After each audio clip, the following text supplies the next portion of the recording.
Good morning, everyone. It is shortly after 6 a.m. It is Thursday, October 11th, 2018. You listen to the Westfield News Radio Show. This is a taped show, so for those of you who are tuning in to Channel 15 and seeing the lovely kitchen setup and the daylight behind us, that is because we are taping the show. It's actually Tuesday afternoon, so it's a wonderful day out here in the Berkshires. We're in Great Barrington. Big thank you to Diane Perlman, Executive Director for the Berkshire Film and Media Collaborative, for donating her house for this taping. I really do appreciate it. And today's show is all about the Berkshire Film and Media Exchange, which is coming up on Saturday, October 20th. This year it's at the Sheraton in Springfield. It kicks off at 10:30 in the morning? 9:30 in the morning? I'm getting cues from off stage here. So aren't you prepared for the show?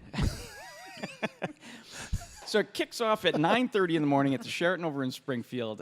It is going to be a wonderful event.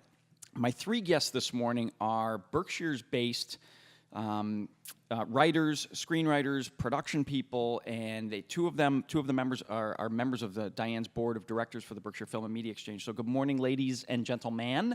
On your TV cameras, on your TV sets, looking left to right, Jana Laiz is first. Good morning, Jana. Thank you for joining me. Thank you. We're going to keep referring to this as morning.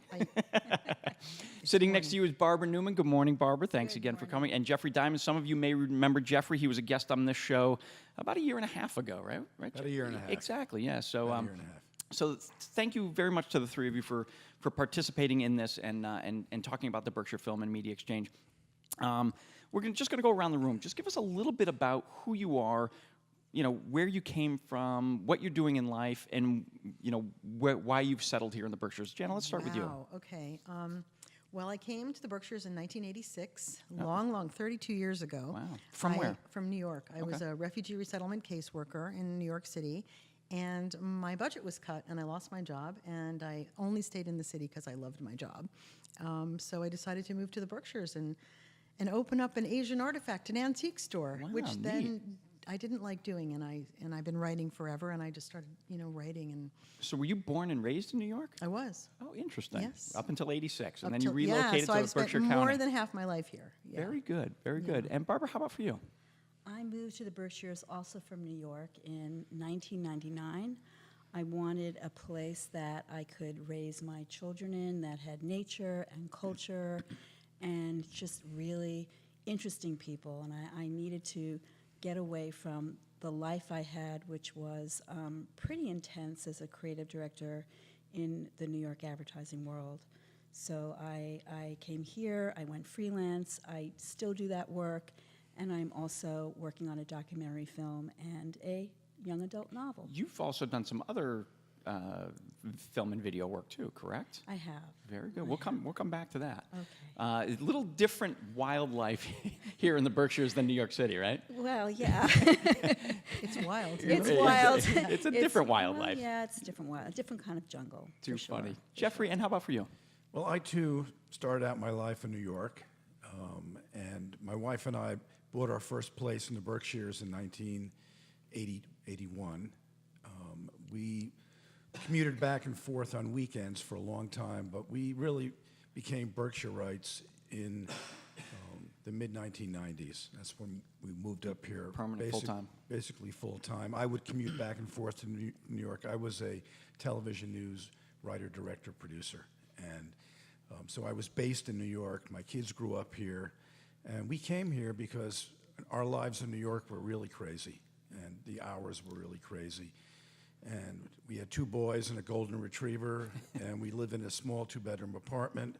And we needed space. And it's just absolutely beautiful here. Well, for you and Barbara, being in the news and the media industry in New York City, I mean, that's the hub of it all. And the stress level is Enormous. Exactly. A lot. So the Berkshires created or presented to you both a different environment. The stress level gets reduced. You get to see your families. It was a very big change. I mean, it's a huge change, obviously. And my husband, too. I mean, he left industry to go to the Culinary Institute. Wow. And we completely changed our lives, and we bought a small bed and breakfast at the time, and he was doing that, and I was writing, and he was Mr. Mom, and I was going back and forth to New York. You know, I'd leave Tuesday mornings at, 9 o'clock and come back at, on Thursdays at midnight. Right. It was tough. It was Oh, really absolutely. tough. But it was something that, you did it because I had to do it. But now I'm able, after, many years, it's that opportunity has led to so many other opportunities creatively that I can do here and really anywhere. So, for, Barbara and Jeff, let's stay with you for a little bit, because you're board members of the Berkshire Film and Media Collaborative. How long have you been on the board? What does the board do? Well, I've been on the board for about 5 years. And what the board really does is it works to help the community of filmmakers here in the Berkshires find a way to live their lives and to be productive. I think that's probably the best way to explain it. And is it a good size film and media community out here in the Berkshires? It's Is it still fledgling? No, how would it's you a describe really, it? really big community. Really? Of Very filmmakers robust, yeah. It's and very television robust. people. Right. There are a lot of television producers who live here. And has that changed since each of you have moved to the Berkshires, or has it always been that way, just sort of, kind of an undercover sort of community?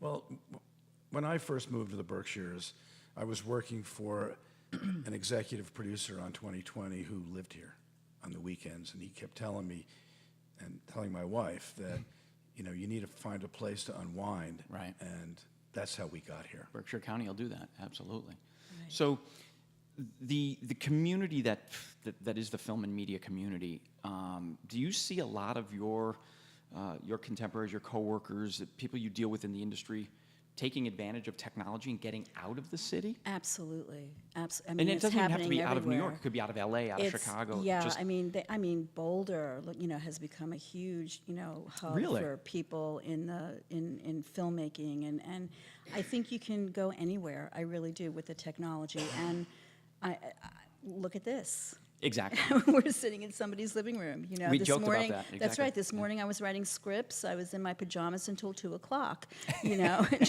So it's been great. But there is, to go back to what Jeff was talking about and the question you asked about the film community here, I think it's really growing. I know that when Diane moved here, she came up here to run a special effects studio of 200 people. That has been dispersed, but a lot of people stayed.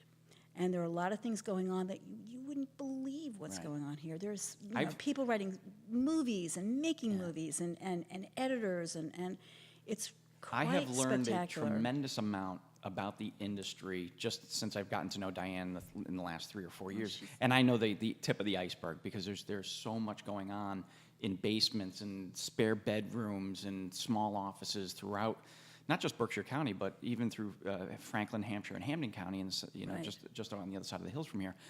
There's so much happening in this industry right around the corner that, like I said, sort of under the radar. People don't really know too much about it, which is Also, a good reason for the BFMC is such a force in that it brings together people from all of those counties and all of those communities. So the exchange is not just, we don't Right. just cater to the Berkshires. Exactly. It's all over Massachusetts, and it's really growing. And people call us all the time, for resources and do you know, and can you help us, and do you have?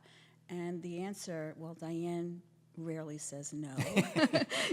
Don't She make eye contact. She or else you finds, get- she finds a way to do it, tireless. She is Exactly. absolutely tireless and inventive, and I think you have to be inventive, Right. and really out there, put yourself out there. So, Jana, how did you get tied into the Berkshire Film? How did I get roped in? No, You made eye contact, didn't yeah, you? no, I met Diane, and I'm interested. Two of my novels are hopefully becoming films, and I wanted to learn from Diane, and so I asked her if she'd be my mentor, and I sort of follow her around, and I did a few shoots with her, which is really fun and interesting, Nice. and yeah.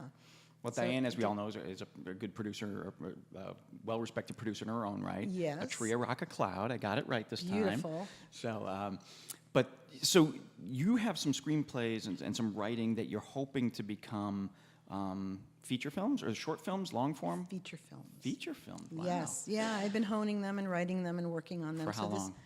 For years. Really? Oh, yeah. And it's interesting because the exchange that's coming up in a week and a half, and I'm glad you said that because I think you guys know this way better than I do because you probably experience it. People think, oh yeah, I wrote this thing over the weekend, and I really want Pilar to approve this, and I'm going to have a big feature film, and we're going to have Tom Cruise in it. But it's decades in the making. Oh, yeah. Decades. And each of you you're in the process of writing. These things don't happen overnight.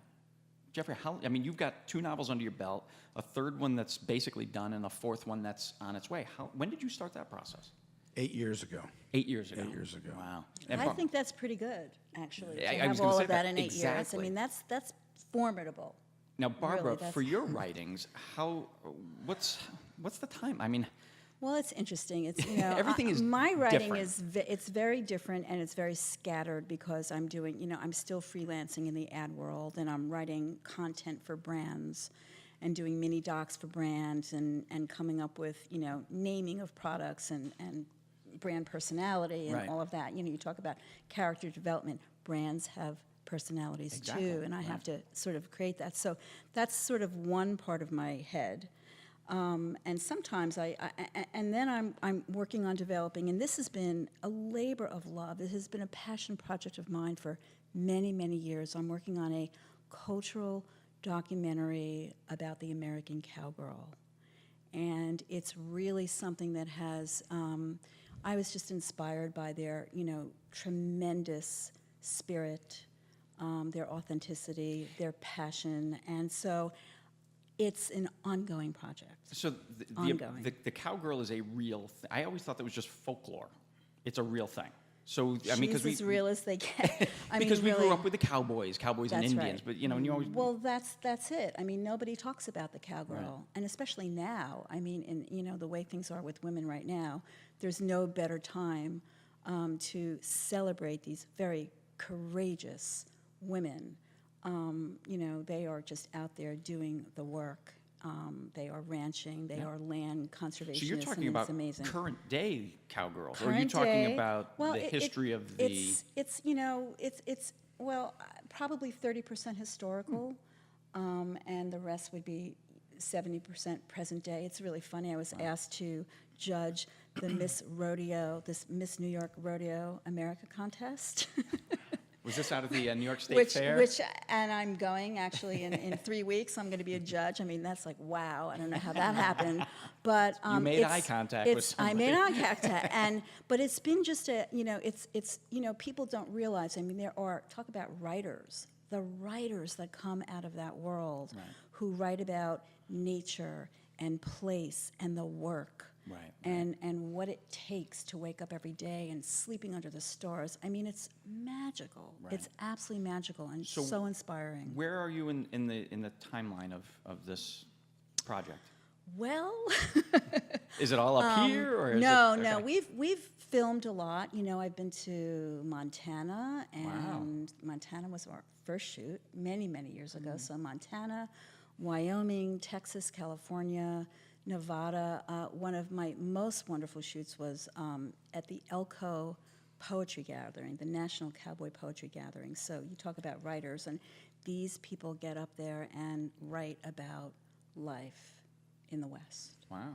And it's pretty I didn't know there was extraordinary. a And cowboy poetry thing. exactly, and it's finally rolling out a little bit. It's rolling out and rolling out, and the Moth showed up 2 years ago, Moth Radio, and it's getting more and more well known. So I'm hoping that a brand will come on board and support this iconic American story.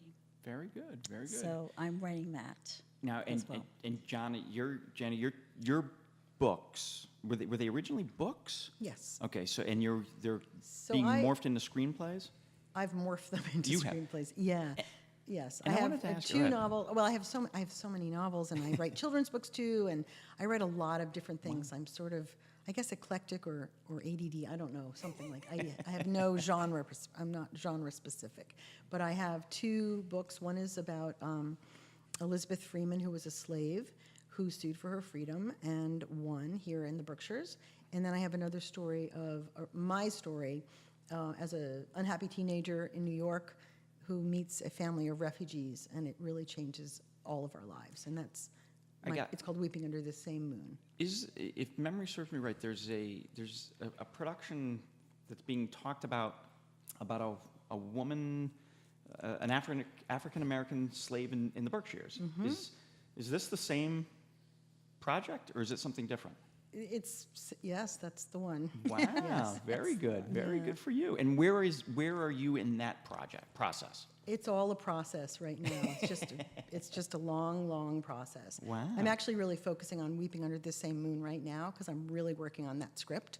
I've been honing it, and it's just to the point where I'm really happy with it. Good for you. So that is very exciting. Very good. And I'm also the writer in residence at Arrowhead, in the Berkshires, Okay. in Yep.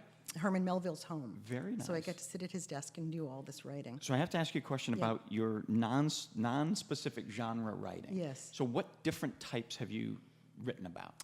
So I have picture books. I just have a brand new picture book called Blanket of Stars. For children? For children, for babies. I have Simon Says, The Red Lion and Cat. It's a little story. It's a gift book. I have Billy Budd in the Bread Box, which is a story about Herman Melville's life as told by his 9-year-old granddaughter. And these other two, and I have something called The 12th Stone, which is a fantasy, an eco-fantasy based in Scotland. Wow. And other books in the works. Good so for you. I'm sort of many places. Unlike Jeffrey, who's got the whole the murder mystery type genre down pat. So Jeffrey, you've got it was Live to Tape, Live to Air were the Right. first two books that have been Right. published. Now, do you have any? Do you want to make those into a TV series, into a movie series? What's the goal there? You know, I've thought quite a bit about that. You know, at the moment, I'm just enjoying the whole idea of just writing, and for me, it's a great way. It's very self-expressive. I think I And can. probably very therapeutic. It's for, very based on what you did for a career for many It's very years. therapeutic for me because I came out of a background where I worked in television news as a writer, director, and producer. I ran a couple of TV shows, and I spent my life, really working really hard on a day-to-day basis. And when I retired, I had all this time, and a lot of people try to figure out what are you going to do with all that time. And I was always a voracious reader all through my life. And the last decade I was a producer at 2020, and I just did one crime story after another. Yeah. That's the genre that That's what gets viewers. That's what they wanted to run at the exactly. time. And it just gave me a lot of real life material that I'm now kind of tapping into when I write my novels. And, I have found that, for me at least, writing is it's very therapeutic. Good. And it gives me a way to continue expressing myself, to continue to tell stories. And the next novels, are they in the same series? Are you changing it up? No, it's all, I'm writing a series. Okay. I have a character, his name is Ethan Benson. Ethan is a television news producer. You write about what you know. About what you know, exactly. And, he is, he solves one crime after another. But for me, what's really interesting is I'm writing my 4th novel, and it spans a period of about 7 or 8 years in my life and in Ethan's life. And as an individual, he is changing from one book to the next because your characters always change. We're always changing from one year to the next. So for me, it's a real challenge to try to figure out how to weave Ethan's story through a series of books as he's producing stories about different crimes that he solves.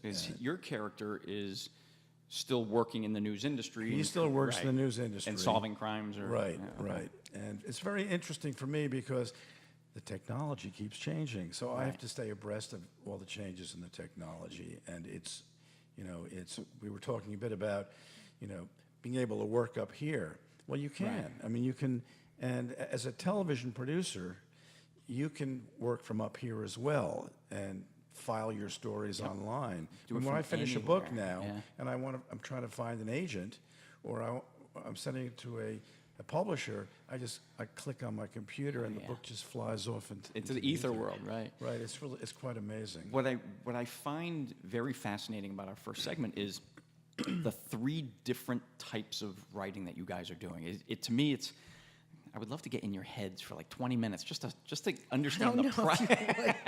Just to understand the process, and you know, and don't take this the wrong way, Jeffrey. Yours seems like the simplest because it was your it career. probably is the simplest. I mean, it was what you have done forever. But for Jana and Barbara, how did you? I'd love to know how you got there. I was listening to a radio show. Really? Yeah, I was on my way to New York, and NPR was doing an interview with the director of the National Cowgirl Museum and Hall of Fame in Fort Worth. Huh. And it's amazing where story ideas come Yeah, from, I'm like, right? wait, there's a museum about cowgirls. How come I don't know about that? Have you been there? A week later, I was there. 1 week later, I was there, and I was pouring through the archives. So for me, I mean, you say, what is in my research? I mean, I fall into the rabbit hole of... I'm sure all of you do. Oh my With gosh, the research you must have to rabbit do. hole, I it's think all of just us- I'm sure all of us so do. intense, That's and I just- can get lost for days. Wow. And I'm on the phone a lot. You know, I pick up the phone and I call total strangers. I have a huge, you know, because of Facebook, believe it or not. I mean, I have I've been interviewed for Western radio and a music show. You know, it just keeps on snowballing. But I have, you know, I always say this. I have my paying work. That is my heart work. Yeah. It is my total heart work. My whole thing is to inspire women and girls to find their authenticity and their courage and their cowgirl spirit, whether they ride a horse or not. I like that cowgirl You spirit. know, and it's really, you know, saddle your own horse, you know, and that's what spoke to me. So this really is, you know, for me, it's all about inspiring strong girls, Good. you know. I think I'm similar. Yeah, my website says a writer with a purpose. And my purpose is to change the world one book at a time. Wow. So I write about, you know, things that mean something to me, social justice or refugee, immigration, immigrants. Write about what you know. What I know and what I don't know, what I want to learn about. So the story of Herman Melville is something that I came to learn as the writer in residence. And it's really about grandparents telling their stories to their grandchildren to keep the history alive. So there's all kinds of things, and you know, just animals and nature, and the 12 Stone is an eco fantasy that is about saving the planet. And I started writing that a long time ago. And It's finally coming yeah, to and fruition. it really needs all the hard work. Yes, but people need to read it because they need to help. Yeah, so that's what I do. Very good. We're coming up on our first break. It is just about 6:25 a.m. You're listening to the Westfield News Radio Show. We're taping this show out in the Berkshires this week. Jana Laitz, Barbara Newman, and Jeffrey Diamond are my guests. We're going to take a break. Thanks some of our underwriters. We'll be right back.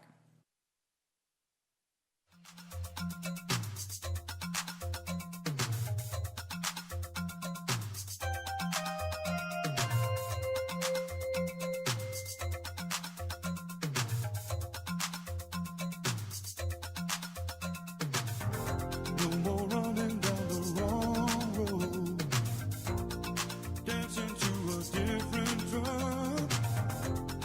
Can't you see what's going on deep inside your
watching every shining star.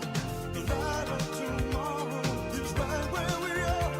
There's no turning back from what I'm feeling. Shine, sweet breeze, shine the light on me.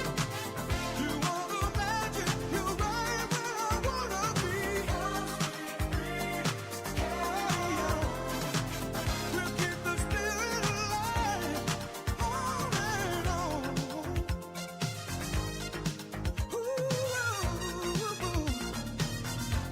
Cause there'll be starlight all night when we're close together. Share those feelings, dancing in your eyes tonight. They're guiding us, shining to the morning light. Oh.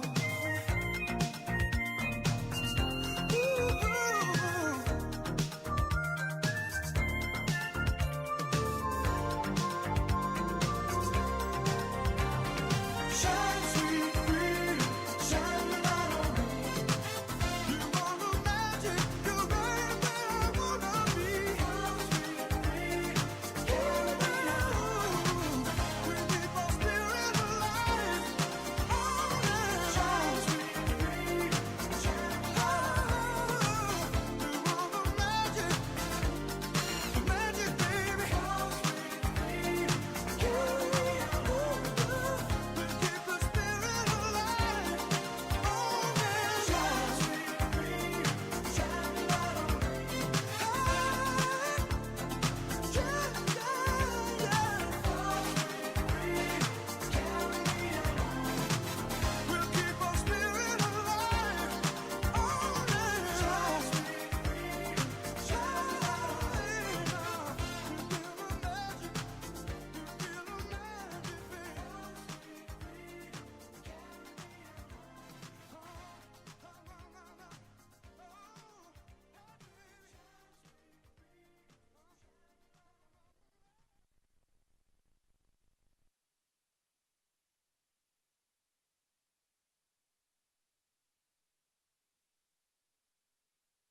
Live around the world.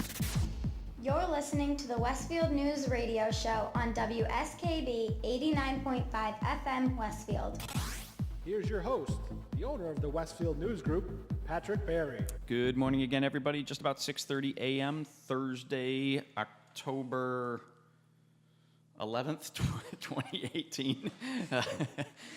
When it's not the actual day, it's hard to remember. So we're taping this show on Tuesday. We're live out in Great Barrington, Mass.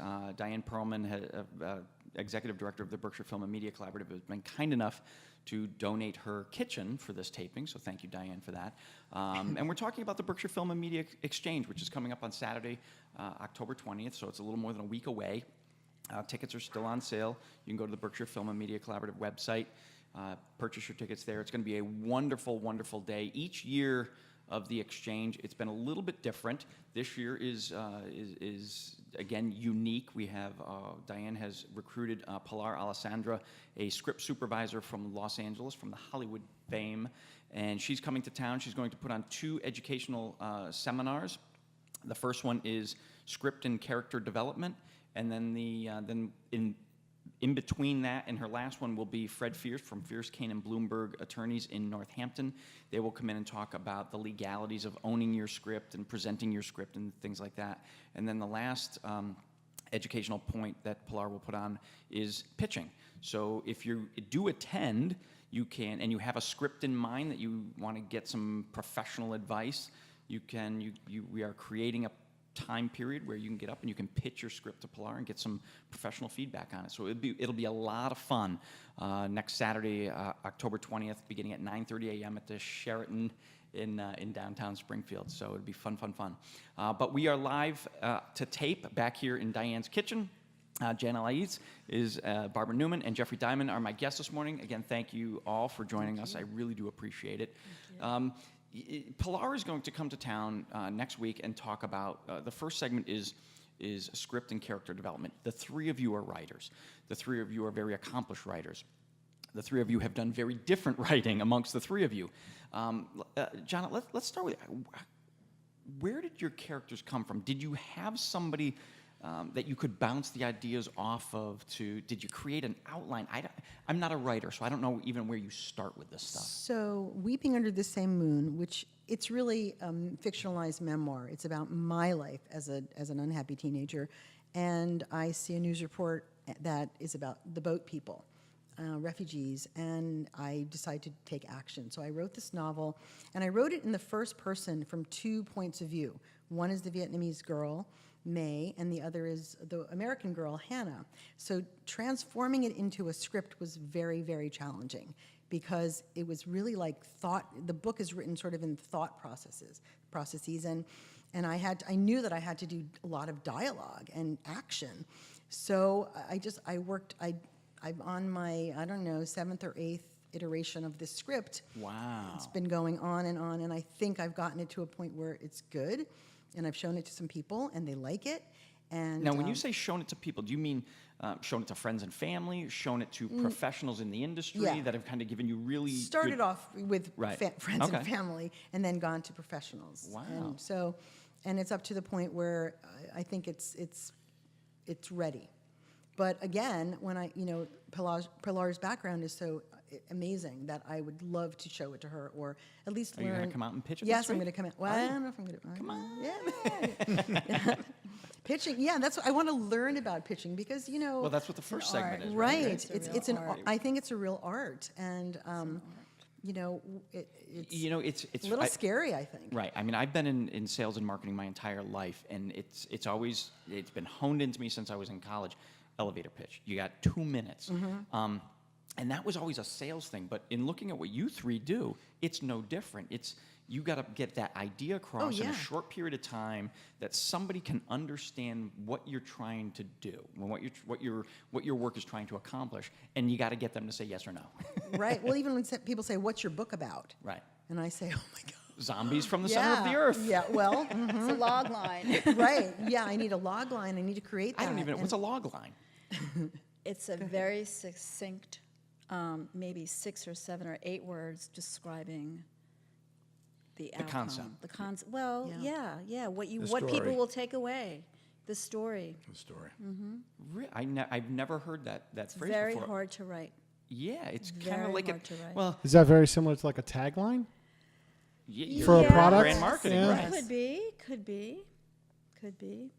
I'm trying. Yeah, Absolutely. Or a it's headline. sad. Being or in the a media business, headline. I can't come up with a brand. The next tag. show, In the Flow with Rob and Joe. Right. You know? That's their tag. Yeah. Or a That's their headline. That's their tagline, yeah. log. Would you call it a log line? It's called a log line. Is that something like Library of Congress would use to kind of help catalog the book? I have no idea. I don't know. I'm just curious because that's very succinct and that would don't probably help know, them but that's classify probably- the book. That's a Okay, great so- question. Yeah, you can That's do a great things like question. Okay, so Jen, what's your log line for your book? Oh, wow. Wow. you caught me. The story of, it's the story of 2 different girls from 2 different cultures whose paths intertwine, profoundly changing their lives. Interesting, Barbara. What's yours? For any of your projects? Come on an iconic adventure where stories of the past and present inspire the way you live now. Very nice. All right, Jeffrey, come on. All right, for my second book, which is called Live to Tape, it's the story about Ethan Benson, who is investigating a murder of a young woman where the murderer is already in jail, and as he's doing his story, he discovers that there's a big secret that this killer has been hiding for many years. There you go. That's the my catch. log It gets line. what the That's a three of good you one. have come That's up a good with one. is it makes the person want more. It's the reader that you want more. Okay, tell me more about this project. So it's interesting. So when it comes to character development, Johnny, you were perfect in describing how you got there. Barbara, how do you because your project is different. So how do you? It's really different. My job when I interview these women is to inspire them to open up and share things about themselves that they don't even know they're aware, that they're not even aware of. You're like a To therapist. really dig deep, and part of how I do that, I mean, as an interviewer, if I'm open, they're going to be open. Right. So it really is an exchange, and I've become very good friends with a lot of these women. I can't, this is not a narrative documentary. It is, lots of different people, parallel stories, a parallel story of a rancher throughout the seasons and a rodeo person throughout those seasons and all of the things that come out of that. But I'm working on a novel now, and the way I came to these characters, it's really interesting. I went out on a date with each character. And so rather than going out to dinner in a restaurant, I asked them if they would have me over for dinner so that I could actually see their surroundings. I could look in their And how- closets. I how can look in receptive were they? They were amazing. Really? These are my characters. They said, "Come on over." So I knocked on the door, and I had my little suite and a bottle of wine, and we sat and I talked to the characters. And so I saw what kind of books they had in there. That told me a lot about who they were. I looked Right. at their shoes, I looked at their furnishings, I looked around at their environment. And I have to imagine because you're in that environment, they're a little bit more free flowing with the conversation. As opposed to a restaurant. Right. Right. Right. I can ask them about, oh, you're reading that book. What do you Right. love There's no about the time stars? Right. constraints, What do you yeah. exactly? Restaurant so doesn't need to turn the that's table how, over, yeah. So I had a date with my character, and I had 5 characters, so I had a lot of Very nice. virtual dates. So now, Jeffrey, for your character development, it's all fiction. It's all fiction.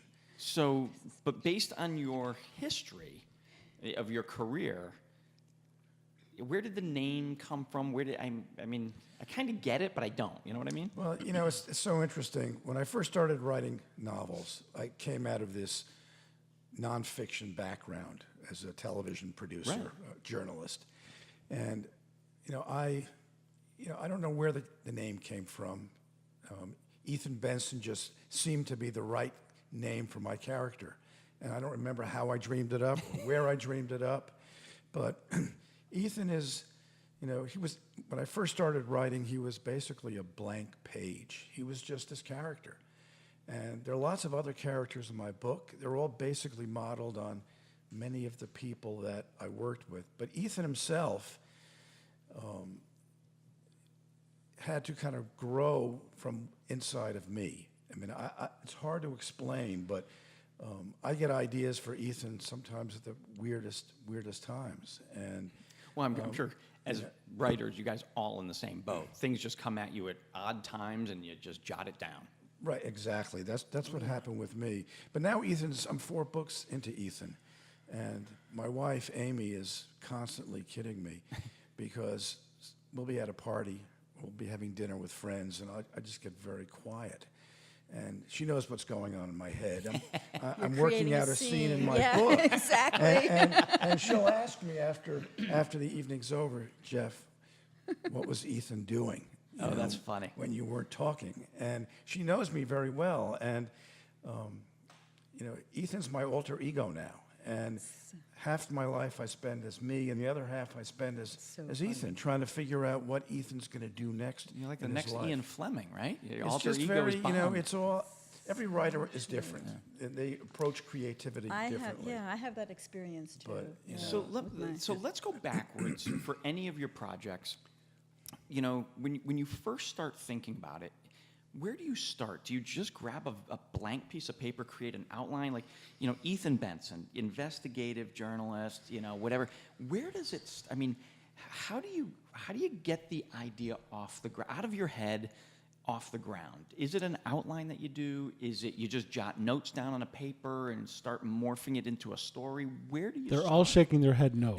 I don't don't do know. outlines. No. I I don't. don't do an outline I don't either. do outlines either. Really? I thought that dream. was sort of the standard. If you're going to be a writer, you got to create an outline of what you're going to do. And no, I think Yeah, it's there's no or is that rules. just an old school thought? It's an old school It's an thought, old as far as school I'm thought. concerned. Yeah. For me as well. I mean, with my books are all based on stories that I did, as a producer in television news, and that's where the ideas come from. my first book's about a man wrongly accused. My second book's about a serial killer. My third book's, about the sex slave industry. My fourth book is about a serial arsonist who's also a serial killer. But in my life as a producer, in my other life, I did stories about all these different topics. Right, so the idea's in The idea's it's right, already there. So right there, but then you have to take that kind of vague idea, and you have to figure out, well, how do I write a story with characters that convey or tell this idea? With a murder mystery, you have to keep people interested in turning that page to make sure they want to see what happens next. So, when you're writing a murder mystery, you come up with the idea. Sometimes I just wake up in the morning and I say, okay, I'm going to write my next book about this subject. Then I do with the same thing everybody else here does. I spend a month or two, or sometimes longer, just reading constantly about Research. this. It's the Exactly, research. I yeah. talk to people about it. And then by the time I sit down with a blank page in front of me and a whole book to write, I know the beginning, I know the end. And the middle just happens on a day-to-day basis. Interesting. So, That's how I work. so Jenny, you're shaking your head. How do you go it about depends. the process? Well, I write so many different things. So I was thinking about the story that I wrote. It's my fantasy that I knew where it was going. I thought I knew where it was going. And I had my characters I pretty much knew them. And I was writing a scene where my character Maggie goes to take a bus. And suddenly this man literally writes himself in, and there is no bus. It's a wagon. And I just was sitting there at my computer going, who are you? Why are you coming into my head? You were not, I have no idea where you came from, but he literally wrote himself in, and I needed him. He's one of my favorite characters. And he creates this wonderful scene where she can explain everything in the whole past and the backstory. And I had no idea that was coming. So I let things just flow. And they do. When I allow it, magic happens. Wow. So now, Barbara, Really. you're nodding. So I'm nodding in because- this story, Jenny, I'm at a loss because I would have thought you got a structure. Here it is, and then you have this person that comes in, and Barbara, you're nodding like this is normal. Yeah. I'm Really? writing my first novel, and I'm probably about halfway through. So these are published authors. I am not published, hope to be, but for me, the whole story came to me literally in a dream. And I woke up and I said, what is the message here? What is the purpose of this story? Why do I need to write it? And that's really a feeling that we get as writers. We need to get to that page. If we can't not write. We just cannot write. So, and it's also a complete fantasy. This book is, so I'm always in my imagination. I mean, literally, I have horses flying through the sky and going down crevices and crystals, and it's like wild. And I surprise myself. It's like, where did that come from? Now, is that a genre of literature that you read as for leisure yourself, or did it just No, where? I'll tell How really, did this really. come There's from? there's a story to this. Right. There's a story to everything. We're all storytellers, right? So the story was I lost funding for Cowgirls, and I was very disappointed. It was a tough time for me, but I have not given up because Cowgirls don't give up. And I had a dream about a woman standing in the desert, wearing an animal skin on her, and she is inside the logo of Cowgirls Are Forever, and the wind comes and it whips it up, and it takes this logo and it puts it into another form in front of her, and it looked like a book. And I said, oh, okay. All right. Now I'm What's going the that way. message here? Now I'm going that way. I'm creative. I can zig and zag. Okay, this is so that was a very important message for me. And it turned out, and so I asked myself the question, okay, I don't want to write a story about cowgirls. That's been done. But what is it that I want to do? I want girls to find their power. So I have 4 cowgirl superheroes. and they're saving the environment. Too funny. So it's just happened, and I have no idea where it's going to go, but I'm having the best time. So do the three of you work with other writers? You know, I'm not a writer, so I don't naturally hang out with writers. I don't naturally go to dinner. I don't have friends that I know of that are writers. But I have to imagine if you are a writer, you want to surround yourself with other people that write, because you bounce ideas off each other. You get ideas from different things that you're doing. You can ask frank questions, you know. And again, for me, who's not a writer, Jenny, you said, "Oh, this character just wrote himself in." To me, I'm like, how the hell is that possible, right? But listening to the three of you, right? It's you know. So, do you surround yourself with other writers to help you move projects along? Well, I think writing is a very lonely business. I mean, and I think you need to be alone a lot of the time. I certainly do. But I do too. I also facilitate writing workshops. I don't like to say I teach writing, because I don't think you can.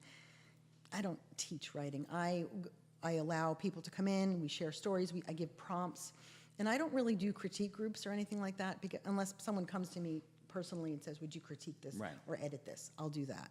But when I'm doing this, we have like a group of women. Sometimes I have a group, a Friday group that we get together and we write together. I'll give a few prompts and we'll write, or they'll work on their stuff, and then we'll share a little bit. And then we just encourage each other. I think it's really important. I used to go to those critique groups where people would just tear each other up. Yeah, that's yeah, not and fun. I just thought, I don't need this. You want to build each other up, not tear exactly. each other down. So that's sort of my rule of my workshops. Barbara, how about for you? Do you work? Do you associate with other writers? I do. Or is A it, lot of my as Jeffrey friends said, a are. lonely? It's very lonely, and I do most of my writing in the wee hours of the morning, like really from 6 to 9 in the morning. Wow. And then I put on another hat, you know. I write. I have written with Jana, and we work together. We write together. And I have an online writing group that I go to. It's nice sometimes to go away to a retreat where other writers are working as well. And I do that about 4 times a year. I've also gone to writers' residencies, which went to one in New Mexico, and I went to one in Sedona last summer for 3 weeks, and it was just precious time. Sedona for 3 weeks. You can't Precious go wrong. time, you know. But you know, I went there because I needed to know that place. Right. I'm writing about a girl who lives and loves the Red Rocks, and I needed to be with the Red Rocks to understand what that felt like. So.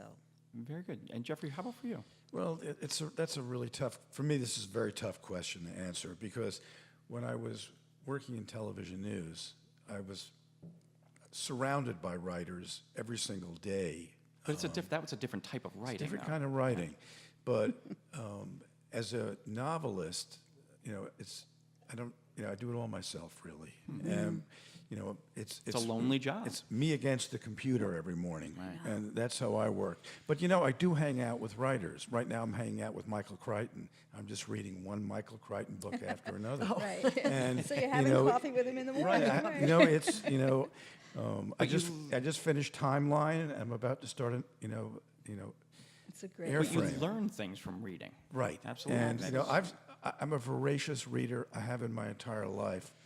And when I read, I take an author, and I just read everything that author has written. And it's amazing how much you can learn about the art of writing and the art of creativity when you do this. Well, it's really interesting because in the news business, for some of my young reporters, I say to them, I go, be a student of the business, read accomplished reporters, New York Times, critical. Wall Street It's Journal. really critical to. you You do have that. to. You have to. It's so important because you don't want to be stuck in your own little world. You want to see what else is going on. Yeah, you want to see what else is going on. Plus, you want to, you know, you have to learn. You have to learn how to be a writer. You have to learn. I mean, there's something innate inside of you that allows you to do it. As But Jana said, she can't teach you you writing. can't You teach either have it or writing. You don't. But there are some But books, there are certain things you- like the elements of style. certain that things one you have to- cannot live Well, without. true. There's certain things you have to learn about plot line that Right. you know that some people are just gifted and they can do it. Right. And I spent a lot of time quite a while ago reading Alexander Dumas. I read everything I could get my hands on. And I read a lot about his system for writing, because I was learning at the time. Right. I was trying to decide at that point in my life, do I want to try to do this? And he was very interesting. He wrote every day, and he had half a dozen people that rewrote for him. But he wrote about 125, 150 novels. Right. And the art of writing in the 19th century was that it was very different. You had to write chapter by chapter by chapter, and they would get published in magazines. Right. So Serial, like a serial they book, were all right. serialized. So for me, at least, it was reading about other writers and how they did it and the process they used that really helped me to develop the process that I now use as a writer. Very And, good. It is, we're coming up on a break. It is the top of the hour, coming up on 7 a.m. Jeffrey Diamond, Barbara Newman, and Jen Elise are my guests this morning. We're talking about script writing and character development, all leading up to next week's Berkshire Film and Media Exchange, which is Saturday, October 20th, beginning at 9:30 a.m. at the Sheraton over in Springfield. Go to the Berkshire Film and Media website. You'll learn all about how to get tickets and everything that's going on at the exchange. We're going to take a break, play some music, thank some of our underwriters. We'll be right back.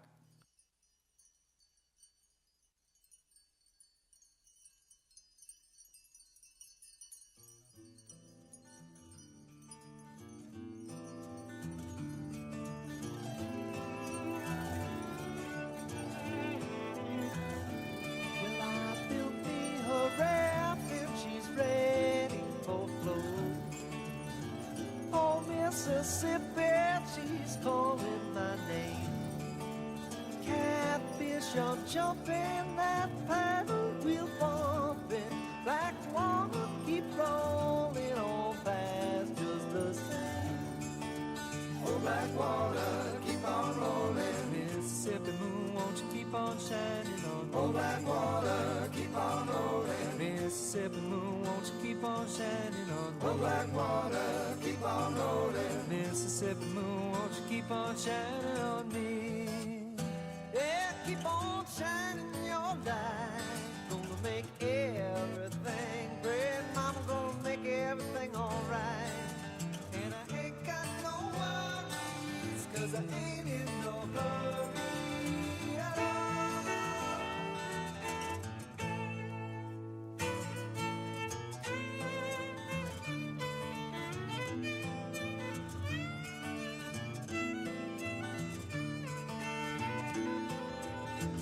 Well, if it rains, I don't care. Don't make no difference to me. Just take that streetcar, let's go in uptown. Yeah, I like to hear some funky Dixieland and dance a honky tonk. And I'll be buying everybody drinks all around. Oh, black water, keep on rolling. Mississippi moon, won't you keep on shining on me? Oh, black water, keep on rolling. Mississippi moon, won't you keep on shining on me? Oh, black water, keep on rolling. Mississippi moon, won't you keep on shining on me? Keep on shining your light. Gonna make everything gonna make everything alright. And I ain't got no worries, 'cause I ain't in no hurry at all.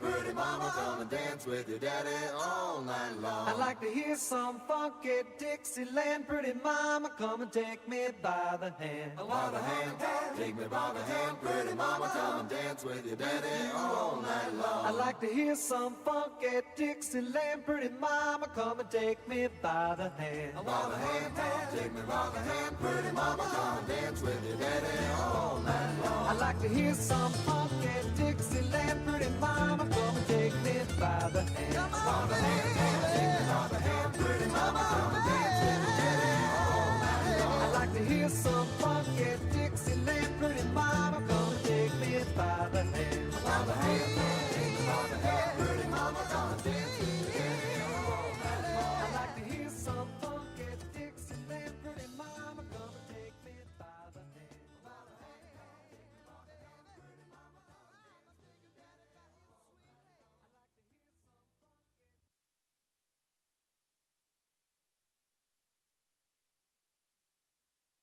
Live around the world.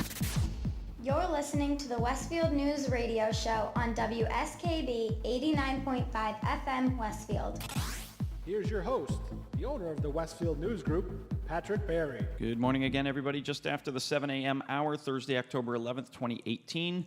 You're listening to the Westfield News Radio Show. We are taping this show. We're live to tape. I'm using Jeffrey Diamond's phrase there. We're live to tape. Thank you. It's my second book. It's Tuesday. It's actually Tuesday afternoon. That's called that the we're cheap taping pop. this.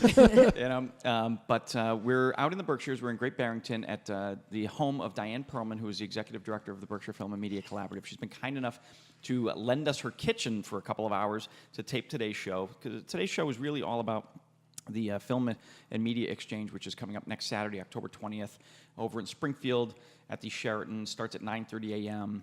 A wonderful day of script writing, script supervision, character development, what you do with a script once you have it in your head.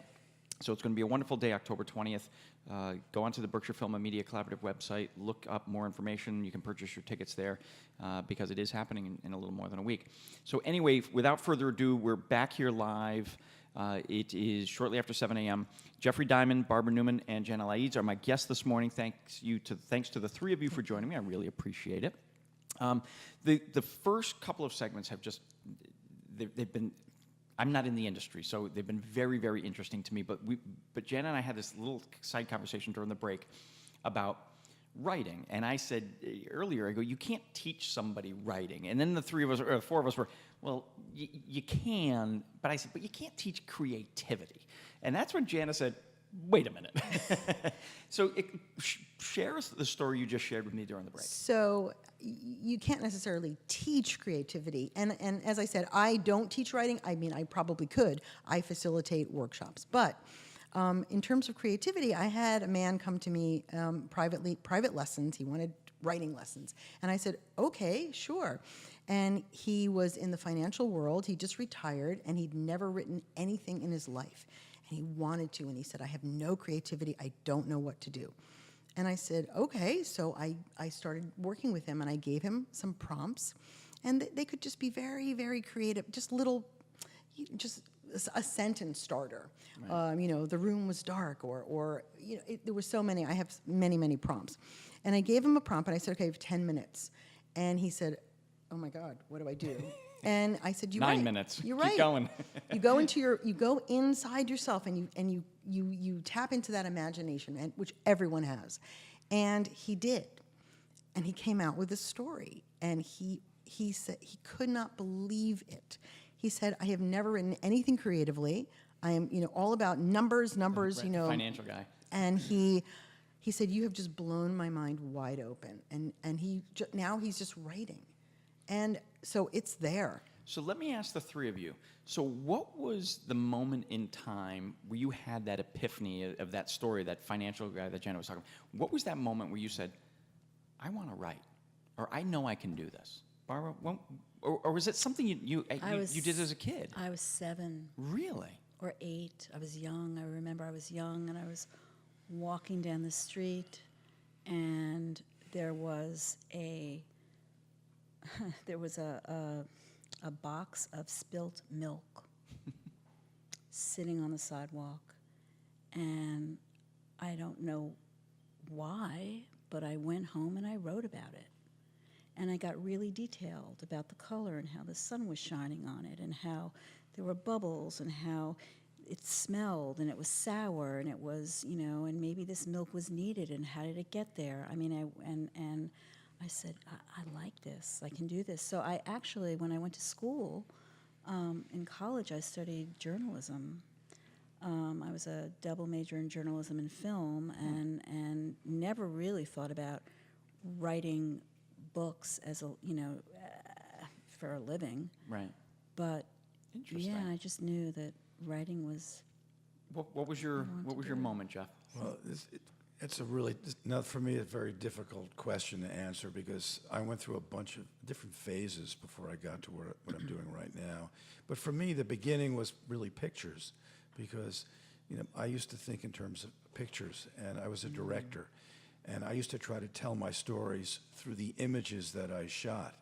And I Much asked my different than a pen camera. to paper. It's totally different. Yeah. And I reached a certain point, in my work life where I started thinking in terms of how do I use words to explain the pictures. And creativity is a really funny thing. I mean, it's, you don't just have an epiphany. But as you neared the end of your working career, did you start to say, okay, I've got all this in my head. I want to be creative with it. I want to take what I've got and put it down and write things that other people can experience. Yeah, I guess so. I mean, once again, for me, guess it's so. a very hard question to answer because I spent 40 years working, Right. Writing, directing, and producing documentaries. And it's just a different kind of creativity. You're telling stories, and you're using words to tell your stories, but you're also complementing There were those words with the pictures. images that you're directing. So your images tell half your story. Right, you're right. Yeah, absolutely right. And When I got towards the end of my production career and I started thinking about writing a novel, I started asking myself whether or not I could really write a 350-page book of words to tell a story. And the image part of it, for me, when I'm writing, I write everything and I think about what the reader is seeing as well as reading. So to me, I try to paint a picture of a scene. It's a different style. It's Yeah, just a yeah. different style, but Right. I'm doing the same thing I've always done. I relate to that very much so because, when this book came to me, I saw the whole thing in pictures first. And I actually pulled tear sheets and I had a vision board of where the place, right, and what the costuming would be, and all of the artifacts and the sacred geometry and all of the things that make up this fantasy. So Came it's to me in funny that the pictures. two of you kind of come from that visual background. Then you gotta really convert those images to text. How about you're in a unique one because you do picture books? Well, I do Or picture have. books and Yeah. I do novels, So- but I was 6 years old. My mother gave me her old high school journal, her notebook. It's one of those, and I have it still. I bring it to author visits and I show the kids my very first story. And my grandfather, who was a dentist, gave me this miniature pencil. And I also bring a bag of light bulbs with me when I do author visits to little kids. And I say, what do you need to be a writer? You need 3 things only. And they, computer. No, you need something to write with, something to write on, and an idea. That's all you need. It could be, and I bring a little teeny light bulb, massive light bulb. You just need even a tiny idea can start you going. And so at the age of 6, I wrote my first story, Fuzzy Wuzzy Rabbit, and from there I never stopped. And I was a Chinese major and an anthropology minor, and I like to write creatively. And my first book came out in 2005, and I realized, oh, I actually like being an author. It's kind of fun. And so I, just kept going, and eventually I've got, I think 9 books now. Wow. Something like that. Good for you. Yeah. Okay, so let's shift gears a little bit. Now we've talked about what you've done, what you've written. So writing a screenplay is a lot different than what you've already done. Explain to me the only reason I know it's different is because you guys have said it's different. So what makes a screenplay different from why don't you just take your novel? Jeffrey, why doesn't Live to Air? Why don't you just hand that to Diane and go, I want a movie, make a movie, come on. Why can't you just take that novel? I mean, what's different between a novel and a screenplay? Well, I think every form of writing is different. If you write nonfiction, it's different than writing fiction for a book. When you're writing a screenplay, it's totally different from, writing a novel. And I really can't answer this question very well because I've never tried really to write a screenplay. So which one Jenna, of you has? Jenna. Jenna has. Well, I've written 2. Okay. And I watched a lot of movies, and I read a lot of scripts. And So let me ask, where did you get those scripts? Did you just Google? Give me the script for... I have friends in the industry okay. who gave me some scripts to read, and you can also go online and you Okay. can get many, many, many scripts. And I also read Save the Cat and all books about screenwriting. So The Hero's Journey, all that kind of stuff. And so I know there's an arc. It's different than when you're writing a book, and so it was a lot of me closing my eyes and visualizing stuff. Right. But you're actually adapting. I'm adapting. novels to the Right, screen. so which I is already not have- and wholly- that's sort of what I Yes. meant, is how do you Right. adapt what you've already written to... Yeah, I haven't getting- written an original screen. Well, The 12th Stone, which is this Celtic fantasy, I originally wrote as a screenplay. I'd never written anything. I didn't even know, but it came to me in a movie, it was a movie. This was long, long ago, like in the 80s. And I found it. I recently found it, and I looked at it, and I thought, oh, this is really bad. But, it was the beginning. And then after that, I thought, I think I better write this as a novel. So I totally switched, and I wrote it as a novel. But, so the 2 that I've done are adaptations. So Yes. you made a comment in passing where it's a screenplay is adapted from something you've already written. Yeah. But Barbara, I think you said, do people just write screenplays? Sure. Oh, Sure. yeah. Of course. Really? Absolutely. See, Absolutely. I would have thought it was the other way around. You write, a novel, a No, not document. You necessarily. write something and so, okay, I want to adapt this to the screen. Now I got to take everything, all my thoughts that are in here, and now I got to write a screenplay. No. There are so many, if you sit around in a television studio and for a TV show, there are 5, 6, 7 writers in a room, and they're all, working on scripts and for the series and episodic television. So, right? And so you can have that same experience on your own computer and just write what you see. So it's really, it's very visual. Wow. Right. You leave a lot of room to explain in that script what you see. So is a screenplay more writing or less? No, screenplay, Less. it's just a different kind of writing. Yeah, Because it's when you're writing a 120 screenplay, you have to write the dialogue Right. that your characters are going to be saying in in your film or in your television show. Plus, you have to write director's prompts, explain what the scene is, where the characters are, what they're doing. Exterior, Left, interior. Interior, Yeah, exterior. close-up. Yeah, because I've read your books, and I've obviously read a lot of books, but I think of them as I read them as either TV shows or movies. That's sort of how I process a novel.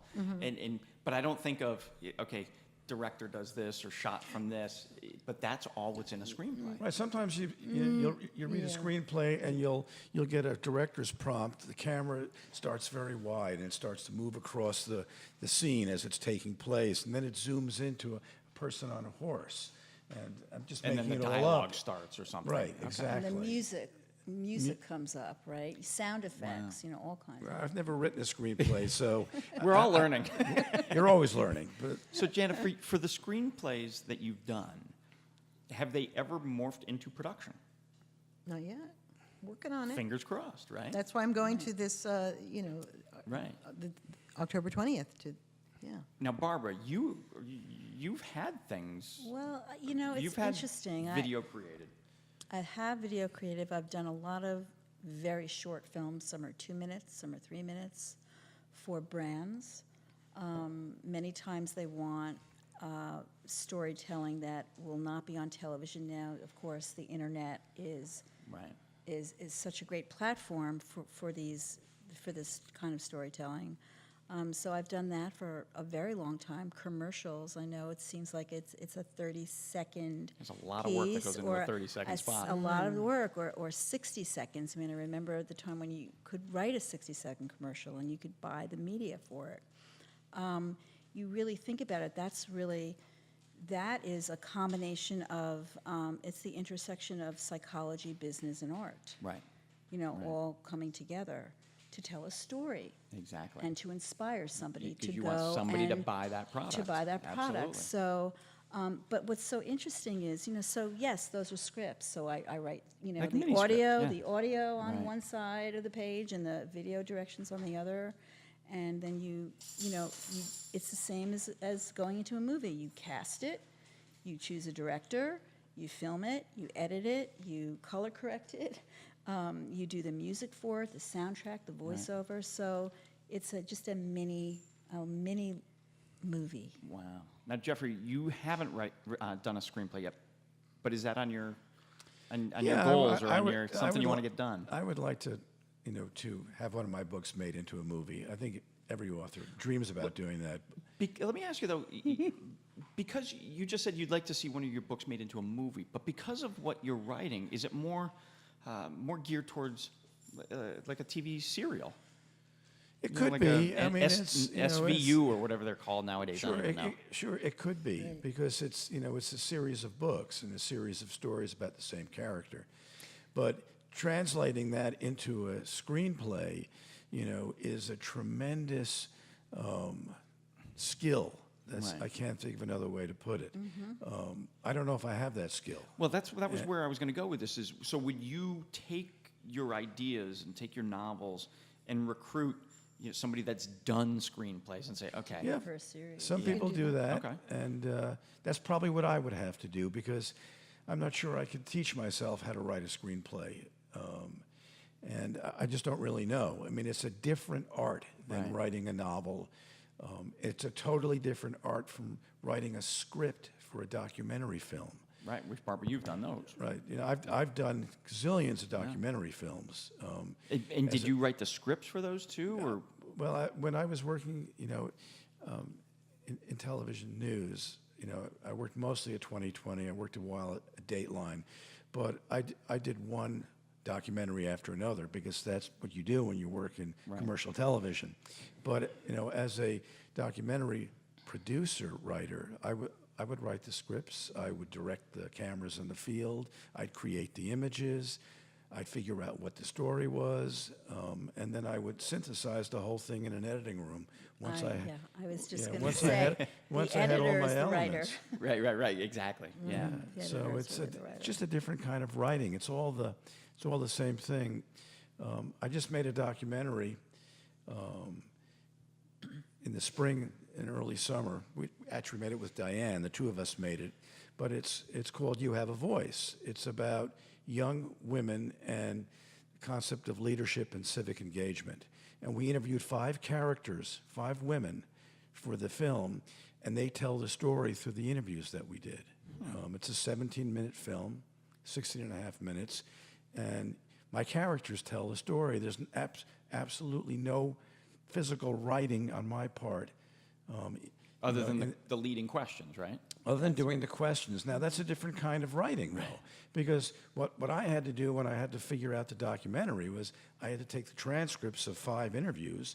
It was like 250 pages of transcripts, and then I had to figure out how to pull different comments Piece it out of together. each and paste Paper it cut it. together. Yeah, do a paper Put it cut. together. So that's a totally different kind of writing. Wow. But it's all part of creativity. It's just an interesting. Right. So, Janet, now you have done your own screenwriting, or did you have somebody help you with that? Well, no. When I did, a lot of people had read the book Weeping Under the Same Moon, and they said, "Oh, this should be a movie. This should be a movie." And I think, okay, and I challenged myself. I thought, if anybody's going to write this, it's going to be me because it's my life story. It's what happened to me, and so that's when I started doing all this research, and I found that it was really fun. I really enjoyed it. So, I have thought about, I have a new book about Herman Melville that our local theater group, they bought the rights and they adapted it and they made it into a play. And they performed it all over Berkshire County, and it just ended in June. And I thought, this was fun as a play, but I would like to, love to make a movie about Herman Melville and his life. He's so interesting. So I'm thinking about, I started writing that. They made a movie about John Glenn. Why not Herbert? Right, so I started Herman writing Melville. that script. Right. It's different. It's very different, and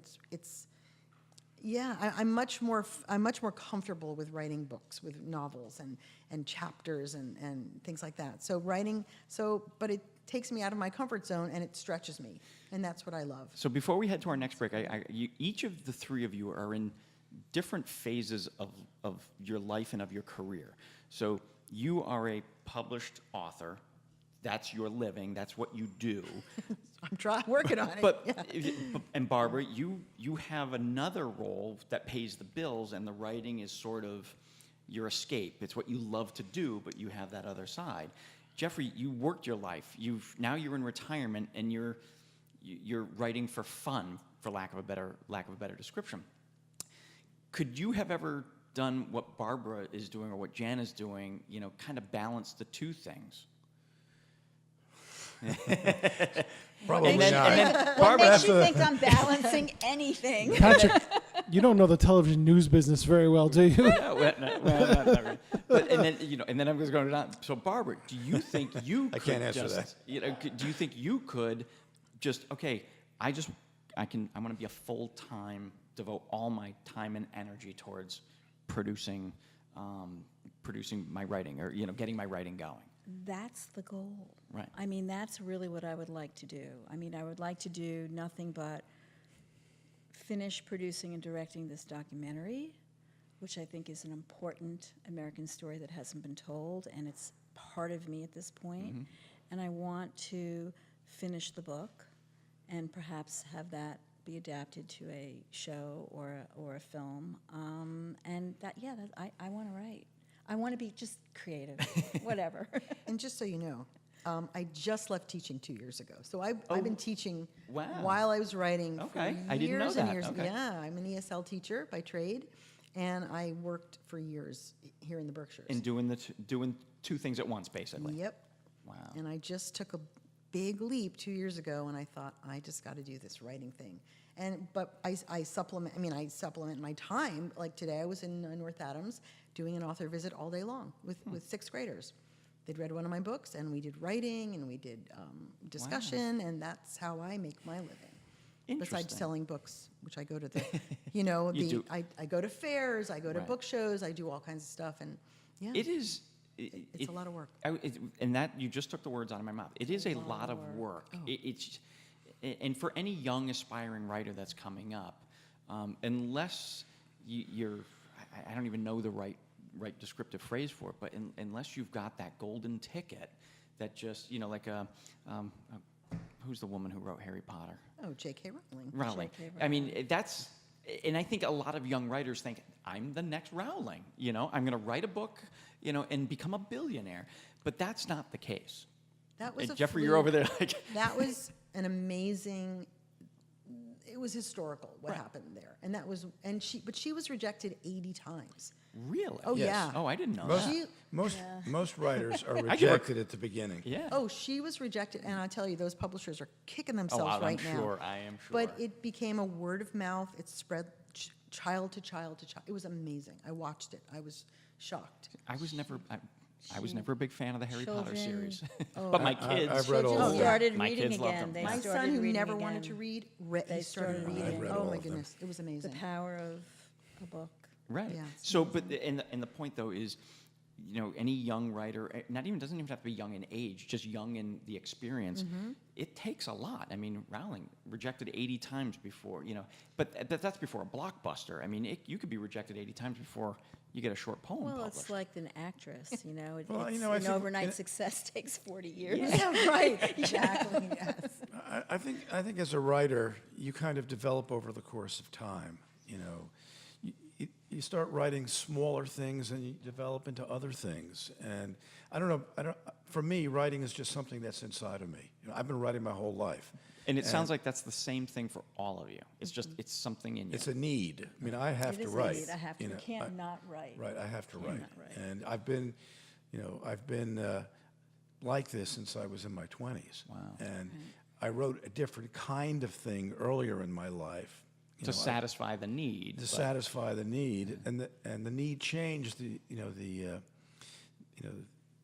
As my career progressed, I can't think of any other way to say it. Wow. We are coming up on the bottom half of the hour, creeping up on 7:30 in the morning. You're listening to the Westfield News Radio Show. Jana Laiz, Barbara Newman, and Jeffrey Diamond are my guests this morning. Thank you again for joining me. We're going to take a break, thank some of our underwriters, play some music, and we'll be right back after this.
Live around the world.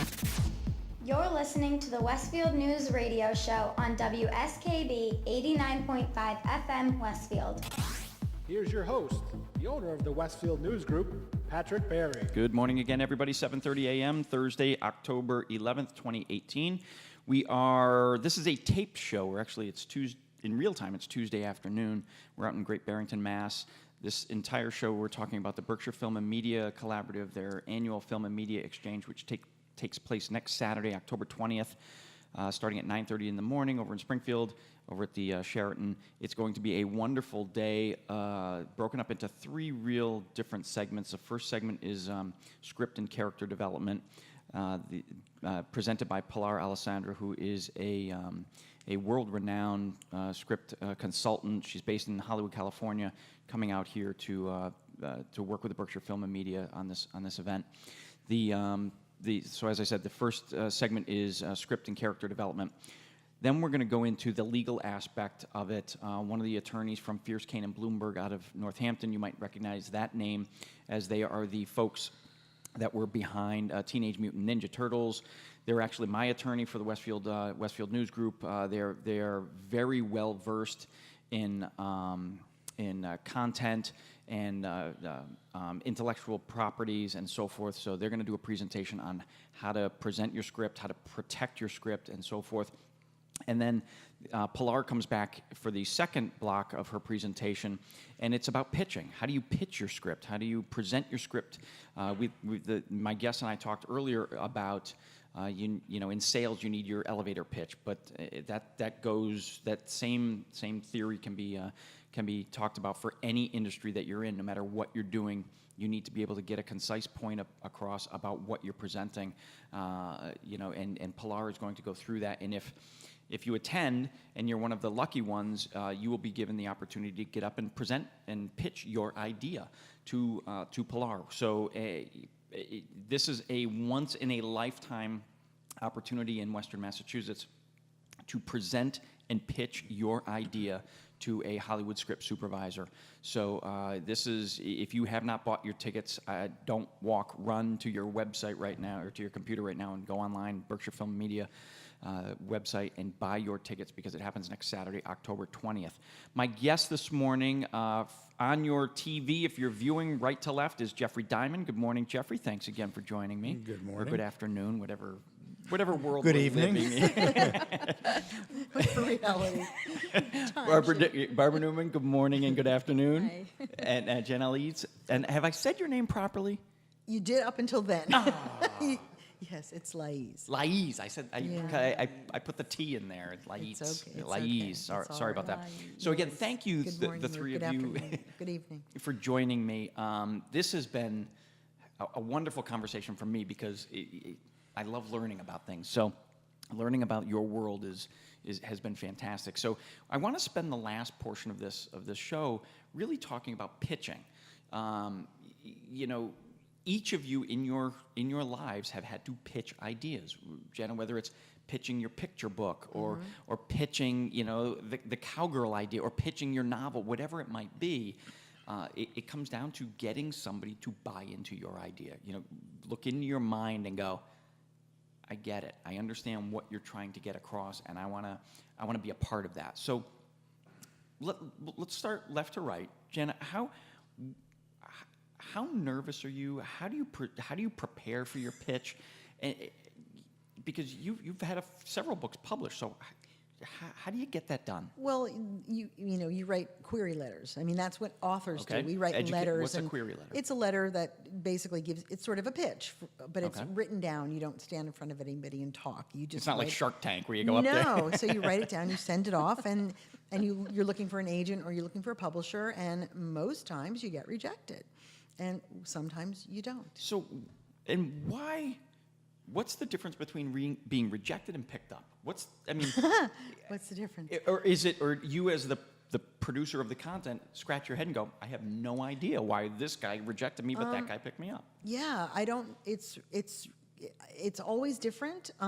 So when I'll give you an example. The 12th Stone was it was sent. I had a wonderful agent. I found this wonderful agent. She was very like New York Times bestselling agent, and it was really hard to sell that. And I got these amazing rejections. Like, we love your book, but it doesn't fit in our, it doesn't fit. We don't have a room for it in our list. And so that was almost more devastating than we don't like your book, because it was like, oh, why? And then eventually, it took a long time, and you really have to be perseverant, and then you eventually will get published. One thing you kind of touched on was you pitched this agent. So I think of, as an outsider looking into the entertainment industry, you have an agent. They're with you. They guide you. Yes. But in publishing, is it different? You have to find a new agent all the time? No. Oh, okay. It depends on the genre. So this agent was having trouble because she's an adult. I had a young adult crossover, which is called adult young adult, and she didn't really have the expertise to go into the young adult world. Gotcha. And so Okay. she was really, mainly for writing for adults, and she wasn't sure what to do. So you need to find that you have to pick your genre. I mean, she would never do a picture book. No way. It's just not her forte. It's just not. No, Right. it's not. And so you might need a different agent for different. And does that first agent help guide you? Say, well, I know No. somebody, or Maybe if you're lucky. I'm not touching it. You're on your own. If you're lucky, and Really?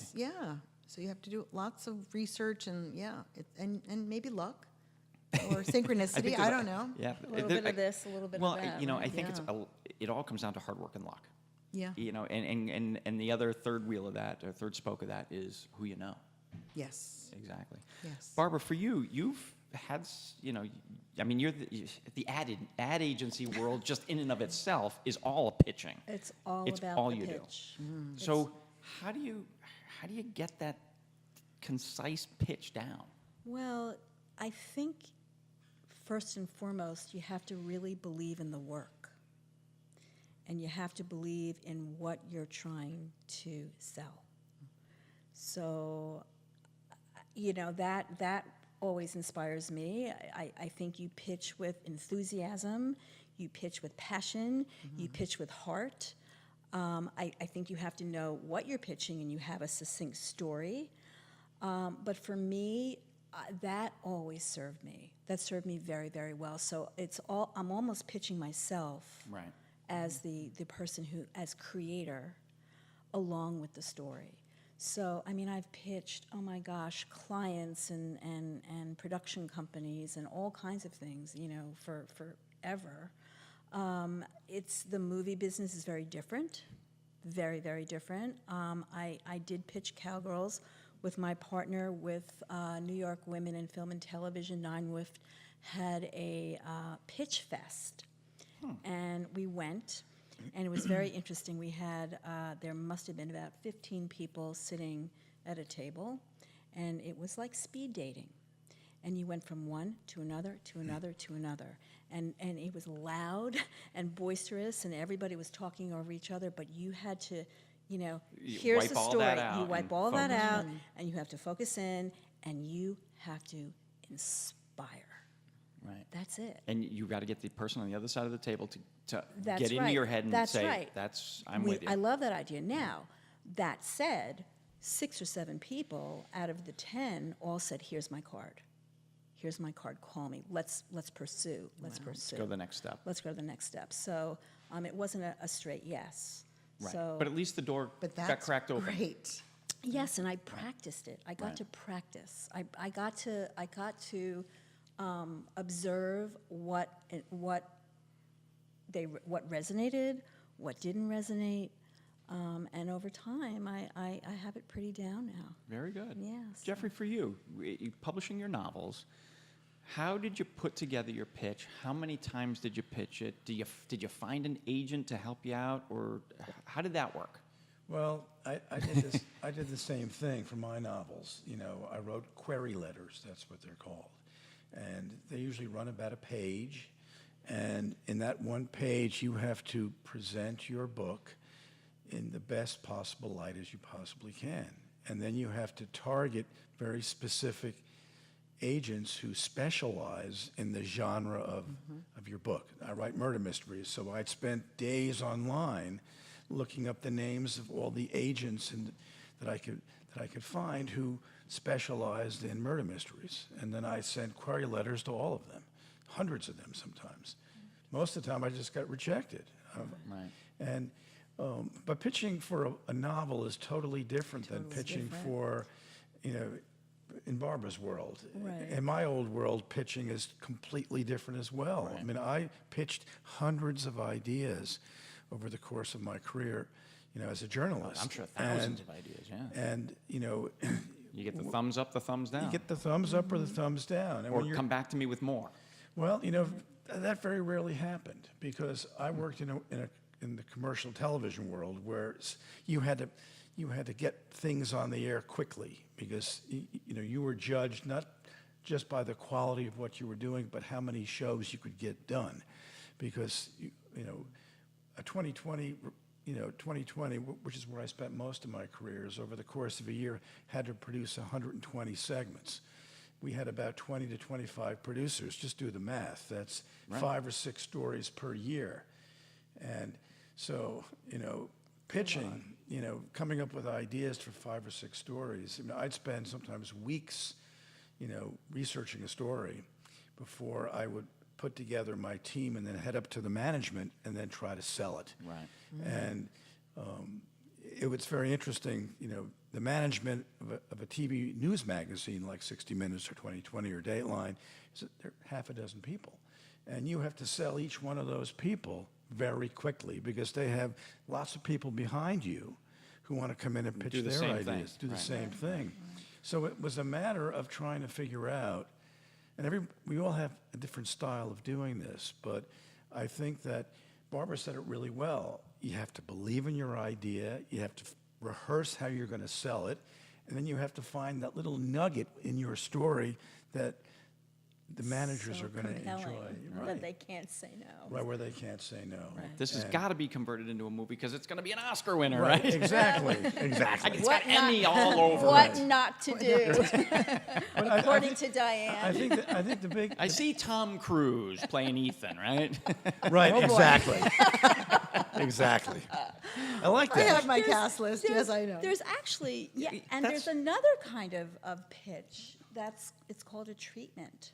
What's that? Right. A treatment, which is, or a lookbook. Okay, so for Cowgirls, for example, I have a 36-page book that talks about synopsis. It talks about the trails that we've traveled. It talks about how you can license it out. What kind of what leadership programs can you come out of it? What outreach? Education. I mean, it's really very, very broad. It's an all-encompassing It's project, very more than all-encompassing. just however It's long the really, film video takes. That's right. Right, exactly. I'm trying to sell it as a project that will have legs and live on beyond the film. Which, again, if you're pitching that to me, and I'm the producer or the business side of it, and I'm looking at it as from a dollar sign, it's like, okay, you're just pitching me a short documentary, which sounds nice. I have a budget. Right, but this has legs. This can get moved into schools. It can be a teaching program for Right. little girls at Boys and Girls Clubs all over the country. So it's got more legs than just a 1-hour documentary. Patrick, what's very interesting, you just really hit the nail on the head. There's a dollar sign attached to all these projects. Right. When you're pitching a book, the dollar sign is different than pitching a documentary. When you pitch a feature film, and that's what we're going to be doing at the exchange, you're looking at a budget that's tens of millions of dollars. So you have to write a treatment. You have to sit down with a group of people who are going to spend that money, who are going to cast big actors and actresses to play the roles, and you have to figure out a way to get their attention instantly so that they'll look at your idea and they'll read your screenplay and they'll green light it and put it For the in next production. step. It's a very big process, but It's the a beginning of long that process is the pitch. And I don't have the faintest idea how to go I'm about so pitching pitching a movie, you know, a I'm feature so thrilled movie. that Pilar will be there, and she's this expert. and She's I the wanna, expert, I and can't she'll be wait able- to watch I her. can't wait. Yeah, it's going to be great. When Diane first presented that this gonna be woman was great. going to be in Western Mass, again, I'm not in the industry. I didn't know her from a hole in the wall. And I, you read this Pilar's website and what she does, and I'm like, this woman's coming to Western Mass. Impressive It's great. snag. You know? And again, It is. Now, I'm just It's going a feather in, I'm going to add Yeah. a little bit to that. In the 40 years I worked as a television producer, I bet I pitched 500 story ideas. Maybe I produced 100 of them. I don't have the faintest idea what it would require to sit down with a big movie company and pitch an idea. And that's what I hope to learn when I'm there from Pilar. And do you even pitch to a movie company, or do you pitch to an agent That's a first? very good I mean, question. like, what is the how What's does the that process? go? What's the process, What's the right. process? That's do you great. you know do you go to ICM? Do you go to where do you go? Okay, what's ICM? International talent Creative agency. It's a talent. It's a talent But they agency. package. Talking to a guy not in the business. And they package projects. Okay. So, do you do it that way, or do you do it on your own? Do you do it really indie? I mean, do you do a big studio? There are so many different ways to approach. And to take a screenplay that you finished, that you think is fantastic, and then to get through the steps to get the millions of dollars you need to produce it, to actually have someone direct it, it's a lot of steps. And there are different avenues you can go in order to get through each of those different steps. I can't even imagine how many It's exciting. pitches are going on at any given time that agents and producers are thumbs up and thumbs down constantly, but you just got it. Like per- getting you know- Sometimes it's just like the right moment. Right. You walk into that office and something happened in that producer's life, Right. a week ago, and it just connected. Well, it comes back to Yeah. our conversation earlier about, I submitted this to this one person, and like, nah, no. But the Right. next one was, yeah. It's like, well, why not this guy or this business or this, why not this agent? Why did Rowling have 80 Just rejections don't. before Right. somebody said, what the hey, we'll give it a shot? There's a very big novel called The Help. It was published maybe 10 years ago.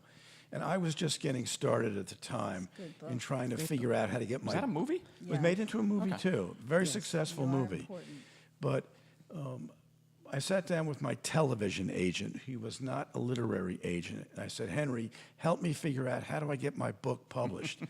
And he said, well, write your query letters and get it out to an agent and see if you can get an agent to pick up your book. So I went back to home, back to my mountain in the Berkshires, and I wrote dozens and dozens of query letters for my first book, and I was very frustrated. So I had lunch with Henry, I don't know, 6 months into the process, and he said to me, look, Jeff, have you read the book Help? And I said, yeah, I've read the book. That author sent her query letter out to 80 agents, and they all rejected it.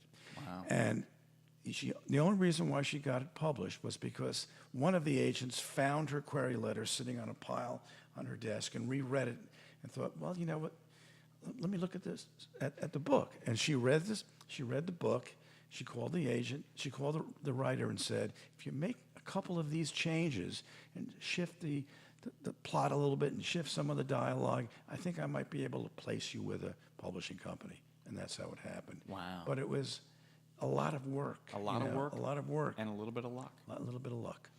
Unbelievable. I also want to say that this exchange is not, it is for script writers and screenwriters, but it's also for authors and playwrights. And I mean, so Right. you can learn any information you get about pitching you can use all that knowledge for Right. any kind of pitching. Oh, absolutely. Any kind so- of media. It's really It's true. about media, That's right? really This true. is about media. Right. It's not just And the same thing with movies plot and character. yeah. We need those for not just for scripts, for movies, but for plays and for novels and for Absolutely. anything. So I think this is going to be Dialogue. really I invaluable. think I'm it's very going to be excited. great. I'm really looking It will forward be to it. it'll be a fun day. Absolutely, very educational. If I'm fortunate enough to be there that day, Oh, it I will hope be you do. fantastic for an outsider looking in. Because just listening to you three for this morning, I'm just the wheels in my head are spinning. I've got we could go on for another 2 hours. Well, There's it's so so interesting. much to It's ask so interesting, you. Patrick. There are 3 insiders here talking about this, and all 3 of us can't wait to get to that exchange because all of us who've been doing this for your all lives. of our lives, I know we're going to learn something always from learn being something. there. Oh, yeah. So my little sitcom pitch that I had planned, just you know. Yes. Yes, go for it. Yeah, I want to know. Do you yeah. believe in it? Do you believe in it? I'm gonna have to. There you go. I'm gonna have to. One of our hosts actually has a sitcom that he's pitched twice and he's gotten rejected twice. We may have Buster. Oh, Buster? Yeah. Yeah. Oh, He's actually Monday shot morning the host. pilot. He's actually shot a pilot. Really? Yep. Oh, that I did not know. Yeah. Should have given me a call. Is it? It's a. It's a sitcom It's a called sit- Beg oh. to Differ. Oh, all right. Yeah. Does anybody That's die a good in it? title. I like it. Does anybody die in it? No. Damn, because that's my. I know, one that's your I thing, gotta yes, die I in the know. first 10 minutes.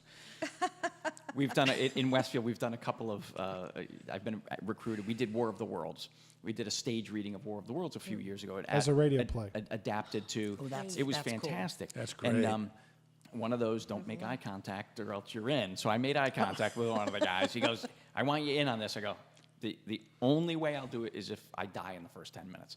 So sure enough, I played the part of a reporter, and I was crushed by a meteor. So it was Sorry for your. sorry for your loss. Sorry for your loss. Sending But- thoughts and prayers. Right. Well, for a period of time, I lived in New York City myself, and as you guys did, NYPD Blue. Remember that show? Oh, There was sure. always a dead guy at the beginning. Great And I show. used to joke with my friends and family. I go, I want to be the dead guy. So now when we did this War of the Worlds, I said, I want to do it, but I want to make sure I die in the first 10 minutes. So again, I want to thank each of you for being here this morning. The information you have provided, to hear your struggles, your successes, is just it's fantastic. I wish each of you the best of luck in your endeavors. But for those of you listening, go to your computers, Berkshire Film and Media Collaborative, Google it, log on to their website, purchase a ticket to next Saturday's Film and Media Exchange over at the Sheraton in Springfield. It is BerkshireFilm.org. BerkshireFilm.org, thank you. Berkshire If you don't want to Google, if you don't want to do the old Google, BerkshireFilm.org. Purchase your ticket to the Film and Media Exchange next Saturday. It is going to be a wonderful, wonderful event. If you've got ideas in your head about writing, whether it be a poem or a book or a screenplay or a stage play, whatever it might be, this is the event for you to go there. And it's a go great to. networking event, too. Exactly, Really good. exactly. Barbara and Jeff, you guys are board members for the BFMC. So, thank you very much for all your hard work on their behalf. Janet, good luck to you. I got my Thank you. fingers crossed that Yeah. one of these things will make it to the finish line. Ladies and gentlemen, thank you for giving me 2 hours of your time this morning. Hopefully you've learned something as much as I have. I will see you on the radio next Thursday with City of Westfield City Advancement Officer Joe Mitchell. Thank you very much, and I'll see you next week.